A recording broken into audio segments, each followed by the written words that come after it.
طب دلوقتي بعد ما اتكلمنا عن زواج المسيار، في ناس بتسأل عن الجواز العرفي. ايه هو صور الجواز العرفي ده وايه احكامه؟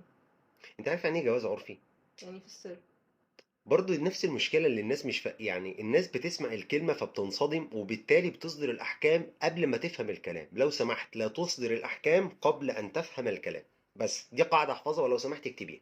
زواج عرفي يعني حضرتك ليه صورتين. الصوره الاولى قلت قبل كده في حكم الزواج التاني، هتلاقيه على القناه عندي، ان الراجل ده بيروح يقعد الست بص بقى الصوره الصحيحه للجواز العرفي. بتروح تجيب الاولياء والشهود والمهر وكل حاجه، بس المشكلة كلها ان احنا حضرتك عملناه عند محامي او عند مأذون، ولم نوثقه عن في الشهر العقاري او في مصادر التوثيق او عند الحكومة المصرية. فهماني كده؟ مم. طب حكم الزواج ده صحيح؟ صحيح، لان النبي عليه الصلاة والسلام قال لا زواج إلا بولي.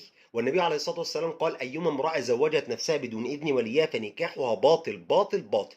والست دي تزوجت بولي، والست دي تزوجت بمهر. المشكلة كلها بس اللي قال إن الزواج ده مكروه من بعض أهل العلم، قال لك إحنا خايفين منه لأن هو هينكر جحد للحقوق، ممكن يحصل حاجة بعد كده فالراجل يجي يجحد ويقول لك ده مش ابني والكلام ده كله. يبقى دي الصورة الأولى. نقدر نقول حفظ الحقوق. بالظبط كده. مشكلة الزواج ده فين؟ ان لو الزوج مات او حصل طلاق، ايه اللي بيحصل؟ ممكن حقوق الزوجة ايه اللي يحصل لها؟ هتضيع. هتضيع. لكن احنا متفقين كده معايا ان في ولي، في ردي في في ولي ولي وفي عقد وفي وفي مهر مهر وفي وفي شهود. ايجاب وفي شهود وفي ايجاب وفي قبول وفي كل حاجه. طب الصوره الثانيه بقى، الصوره الثانيه بقى عكس الاولى خالص، ان هي بتروح مع الراجل اللي بتحبه.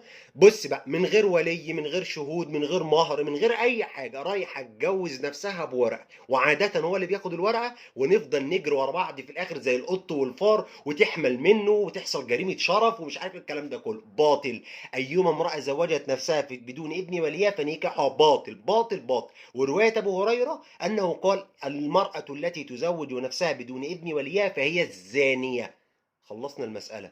على فكرة الكلام ده برضو للست المتجوزة، عشان ما تجيش تيجي تقول لك ايه انا امراه ثيب انا اجوز نفسي انا باخد بقول مش عارف مين. لا، هنبقى نعمل لك فيديو يا ماما ان شاء الله، ان حتى انت لو ثيب، لو انت متزوجه او ارمله او مطلقه او عندك 40 سنه، ما ينفعش تجوزي نفسك الا بولي. وهنبقى نعمل لها فيديو تاني بمشيئه الله تعالى. طب اخر حاجه بس عايز اكلمك فيها، هي ليه الناس بتلجا للزواج العرفي يا اخوان؟ الناس بتلجا للزواج العرفي عشان امور اجتماعيه. ممكن تكون واحده مثلا غنيه جدا جدا جدا، واحد من اسره متوسطه واعجبت بيه، فمش عايزه تظهر للميديا عشان ما يبقاش في مشاكل، مش عايزه توثق. بيبقى في مثلا واحد عايز مش عايز يروح يوثق عشان في واحده مثلا عايزه تاخد المعاش بتاع ابوها بتاع اخوها بتاع امها بتاع مش عارف ايه، فمش عايزه تقطع الرزق ده عنها، بتقول لك انا هاخد المعاش واساعد بيه جوزي والحاجات دي كلها. العبره احنا ملناش دعوه هي بتعمله ليه، العبره عندنا هل ثبتت الشروط وانتفت الموانع الزواج صحيح. لكن لو راحت اتجوزت نفسها بدون مهر وبدون ولي وبدون شهود وبدون اي حاجه، هو ده الزنا اللي النبي قصده واللي الصحابي الجليل ابو هريره قصده. فشوفي نفسك انت بقى بتتجوزي جواز عرفي زي الاول اللي احنا قلناه، ولا زي زواج المرأة الزانية الثانية اللي احنا قلناه. بس كده خلصنا. عندك سؤال تاني؟ بس كده خلصنا. ان شاء الله تعالى بعد الفيديو ده يا اخوانا احنا هنبتدي بقى نتكلم عن حكم طلاق السكران والغضبان، وحكم طلاق الفرار، وهنتكلم عن حكم طلاق الهازل اللي بيهزر يقول لمراته انا طلقتك النهارده وبيهزر. هل كل ده زواجهم يقع او لا؟ ارجو ان انت تشارك المعلومات دي مع غيرك وتشترك معنا في القناة، عل الله يهدي بنا نفسا مسلمة. شكرا. السلام عليكم ورحمة الله وبركاته.